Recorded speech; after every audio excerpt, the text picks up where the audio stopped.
Hi, I'm Donna. Some of you guys may know me from the Better Two podcast, and others may know me from my pen name, DM Needham, and I am the author of Worth Waiting For. Today, though, I don't want to talk about that. Today, I want to talk about chemo. And I'm no expert, but I had a friend recently reach out to me and ask me about my chemo journey. I am almost through it. I have one more treatment left. And it's been a process, and everybody's chemo is different. There's not really a one size fits all. And I think, that's the misnomer that we are presented with most of the time is because we were told that, oh, you need chemotherapy. Okay. So, per way the media presents it, the television and whatnot, we don't really talk about the fact that chemo is different drugs, different treatments, different situations. For some people, chemo is a weekly thing. For me, chemo is an every 21-day thing. And, I could describe it as my doctor has described it, but I might get in trouble for the word I have to use, but I will go ahead and say. Um, about the fourth treatment, third or fourth treatment, he explained it to me this way. And that was that basically every 21 days they come in and they bomb me. They give me this heavy dose and then I it builds up. And so they keep repeating the process. Now, I'm sure most chemo has that repeating process. And like I said, some people go weekly. But mine is hardcore, old school chemo. And so this journey for me has been something that I I don't even know how to describe really because it's like when I was told I had to have chemo, I was like, okay. And I have a surgeon and I have a local oncologist. And the surgeon's like, we're gonna do this. It's you're gonna lose your hair. You're gonna lose all your hair. And yeah, I've noticed that my eyebrows are starting to thin more. Um, and you're gonna be tired a bit, but you'll be fine. Okay. The other doctor told me, we're gonna do chemo and radiation. Well, radiation is no longer discussed, and my CT came back okay. But you're going to be exhausted. You're going to just feel like you can't move. There's going to be nausea. Okay. The reality of it was, and I mean, I will say this, that before I started chemo, they sat down with me and they gave me a binder and they gave me a discussion, they sat down, talked to me about it. We went through page per page what could happen. And I think even though you go through this class, nothing is going to prepare you because each person, and that's the other big thing about this, each person is different. And going through this is like, it's a personal journey. So when my friend reached out, she's dealing with breast cancer, which that's not what I have. I have endometrial cancer. So right there, it's a different thing.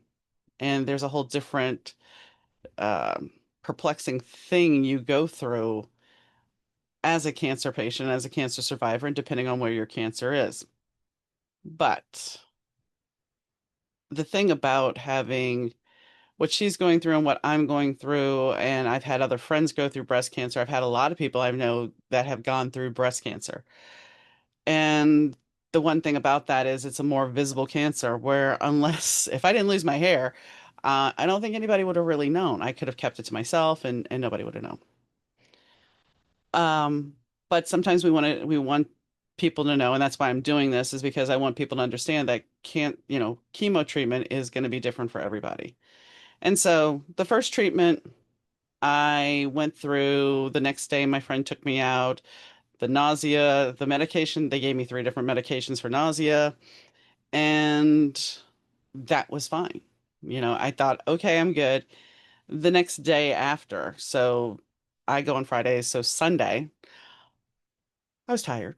I was tired. I started feeling, I wasn't really nauseous, but I was tired and I kept taking the nausea medication because if it showed up nausea, I started feeling nauseous, I took something. Well, the thing about the drugs that they give you, almost all three of them can lead to, and I'm like, okay, we're going to talk about this, and it may not be proper, but I'm going to talk about it anyway. Those three drugs will lead you to be constipated. Yay. which is about normal bodily function, but we don't really talk about that. But the fact of the matter is, so you start taking these drugs to help with the nausea, and the problem is then because you kind of the chemo kind of drains you, um, it kind of dehydrates you, so then you're really in a bind, and I mean bind. Um, So you end up being constipated for 2 or 3 days, and that's not good. And I went through this with my husband who had been a dialysis patient because it would dehydrate him and then he would have numerous issues.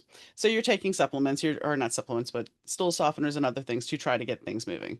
And then of course, once things move, you get the whole other situation. So, for those first 4 days, it's like you don't know what's going to happen to you. All right, fine. By the time you get to the second treatment, so you have like the next 2 weeks, you've rallied, you're doing good. Great. Okay. I'm thinking, okay, I can chemo will be okay. It'll be all right. So then so then second treatment happens. Oh, and yeah, I forgot to tell you. So while you're taking chemo, you do have one of those anti-constipation drugs, plus they give you Benadryl. And yeah, I was pretty much passing out the first chemo treatment. Okay. So we got them to cut back on those two medications going forward. So the second treatment, everything went well. And once again, have not really fully investigated this process. I take my anti-nausea medication like I'm supposed to and everything. And um my friend's like, I'm gonna, she would come over and check on me and everything. And I drove myself home and it was all copacetic at least. It seemed good. So this time it's 5 days without a movement, and yeah, it was painful, and the nausea was still there somewhat. And so then you're starting to feeling really tired, and you're like, okay, well, I still want to do things. I still have things to do, especially being a single person. You still have things to do, and it's not easy. So that give and take. By the second to third treatment, I think it was leading up to my third treatment, right before I was like thinking, okay, well, I haven't lost my hair, so this is good. Maybe they were wrong. Maybe I'm not going to lose my hair. Okay, fine. By the third treatment, now this is where things have started to get weird. The second treatment, I had a little neuropathy because, yeah, that's another side effect that they don't really tell you. So by the time you hit to third treatment, at least for me, I woke up in the middle of the night and my head was hurting, and I felt like I had hit my head getting in a car because there was this pain, and I'm like, I'm laying in bed. There's no way. So I reach up and I rub my head, and hair comes out. Nobody really tells you. They tell you you're going to lose your hair, but they don't tell you that it's going to hurt when you do. So there's that. So I'm, yeah, touching my head in different places, hair's coming out, and this comes to the decision of let me go talk to a place to cut my hair. And Great Clips, I don't know if they'll still do it at this time when you're watching this, but Great Clips offers this, free haircut. And the YMCA also has a cancer program. And that may change by the time you watch this. But Great Clips shaved my hair to a pixie cut. They were like, well, we don't want to rush anything because this is a big thing. And it is. It was a very big thing for me, which there's another video about. But so I end up, like I said, I go get my hair cut. I was told initially by the very first nurse that did my port, which by the way, yes, you have to get a port put in before you start chemo because apparently your veins disappear. So before you ever start one chemo, you get a port, and yeah, it's up in your neck and down there. So they access your port every time. But she told me, because she was a cancer survivor, that she had lost her hair. She had a picture of her hair when she had none, when it was very much minuscule. And then you can see her now, which is great because it's comforting and you can say, okay, I see this, I feel this, I can see that there's still hope. So after the third treatment, I'm starting to lose my hair. I've come to the point to realize that You know, I can't really eat certain foods right away because I don't know how that's going to be, how that's going to handle. And my friend is like, I'm going to come over Friday and we're going to hang out and I'll bring dinner. And I just flat out told her no. I said, no, I don't know what I can eat. Okay. So she gets her stuff. I end up making me a quesadilla. And in all honesty, I decided because it's legal here in the state I live in that I am going to use a little cannabis on my quesadilla to help with the nausea. I'm not going to take the drugs because the drugs obviously are causing problems. So, and of course, they've told me now, make sure you're taking Miralax. Okay, fine. But still, that there's still the complications. So, as this progresses, now the nausea is still there. The nausea is prevalent, and I've learned to drink peppermint tea. I've learned to start drinking ginger ale, which I never did before. Things that help without binding. So as we continue to progress through this, I hit treatment 4, and at that point, I also know that I have a CT that says I'm clear. And during this whole process, because your energy level keeps tanking and tanking and tanking, and you're through this process, you're just kind of like, do I just want to stop? Especially getting the all clear, it's like, do I just want to stop because it's wreaking havoc and I'm exhausted? Things that they don't tell you that it can actually mess up your urinary tract and that it will cause you to have issues about going to the bathroom, where you have to try to make it because suddenly that nerve that is there is being affected, but they don't mention that. So that's something that you possibly have to deal with. And I know this is way too much information, but I'm doing this because I don't think we fully always hear the picture. Like the pain with the hair. You're just going to lose your hair. No, your head may hurt. And from what I heard, your head can hurt when it comes back, when it grows back. So, here we are. So by the time I get to the fourth treatment, my energy level is really bad, but I'm still going. I can still function, but I'm short of breath. And that sometimes can happen too, because what happens is your blood work from the first chemo treatment to they take continually take it, your blood shifts, your blood oxygen levels, everything starts to shift. And you're immunocompromised again, more so than just being sick. You're immunocompromised, your blood oxygen level is low, your hemoglobin's low, so your energy is really low. And yes, they put me in physical therapy, but sometimes even that, and the physical therapist understands, she's like, you don't have the energy, you can't come. I mean, when you just get in your car, this is now week 5 for me, and my treatment was a week ago today because of the holiday. And I'm still exhausted. I have not left my house to go anywhere, and I'm flat out exhausted. And it's tiring because it's not that I'm sleepy, it's just I'm exhausted. I have managed because of my other handling of things to not have the constipation problem. I'm not bound up as much. Sure, 1 or 2 days now, but and that's from the drugs themselves. But you have to, the other issue that they mention is, and that stays with you. It started about the third treatment for me, and that is the metallic taste.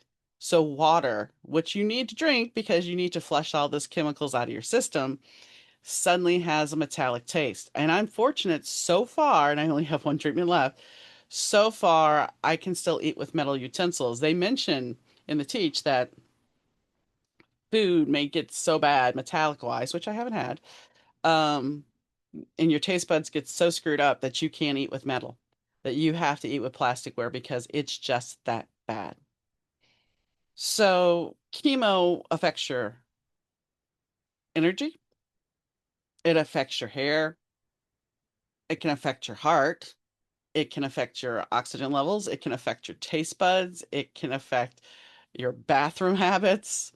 And I mean, even just taking a shower is an event because you are so tired that it just takes that much energy to do things. And I don't wish it for anybody. And the last treatment I had, so the fifth treatment I had, I drive myself to and from, and I have it set up that if I can't drive, I will have one of my friends come pick me up and leave the car and come get it later. However, that being said, this last treatment, I did not sleep during the day. I made it through the whole treatment without dozing. I kind of dozed a little bit, not bad. And I'm sure part of it's still the Benadryl.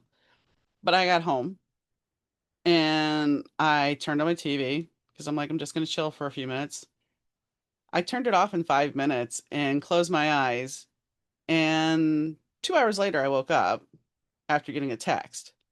Mind you, though, somebody had already texted me and I slept through it. So I was totally unconscious. And the funny thing is, the nurses are all like, "So what are you doing for the holiday?" And it's just like, it's the day after chemo. I'm not doing anything, which is true. The day after chemo, other than fixing food for myself, I did absolutely nothing except watch movies and rest. And that's kind of been the mantra is like, here I am a week later, and which is not normal, but I'm exhausted. And yes, I keep trying not to yawn, but when somebody reaches out, like my friend did, and she's just like, I just got diagnosed and I'm terrified and I don't know what chemo's like. I think if we actually share what we go through, our experience, because it's going to be different for everybody. But some of us, you may hear this and it may resonate and you might be like, oh, yeah, I went through that. I understand that.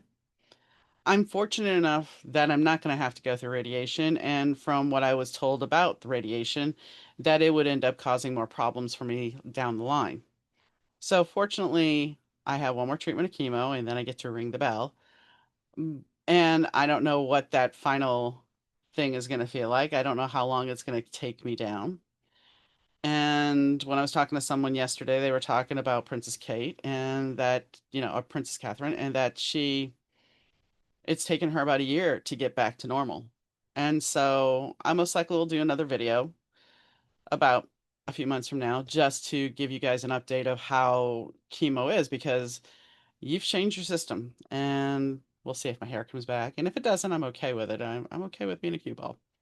But I think that, I think it's important that we all know what this journey is like because not only as a patient, but as a caregiver, it's important to know what that person's struggle is.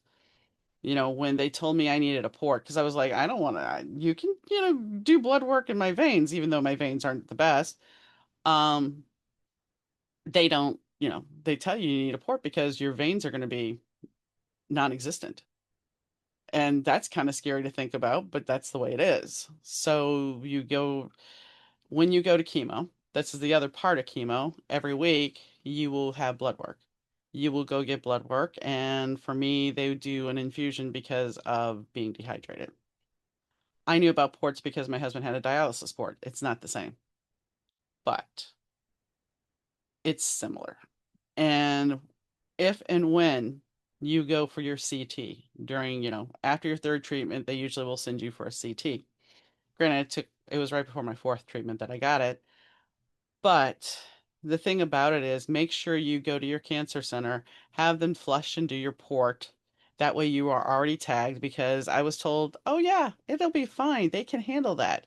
So when I got to the CT, I was told, oh, well, no, let me check a vein. I'm like, you got to do the port. That's why I came here. And so she tried my arm, couldn't get anything, called the pick team. They had some problems because my port is kind of tilted. And finally, we had to have somebody from the cancer center walk over and do me up, put the catheter in and everything else. So, yeah, so make sure that you go to your team where you get your labs done before you get your CT and have them get you set up. That way you can walk over there or drive over there and have it done and then come back and get it taken care of.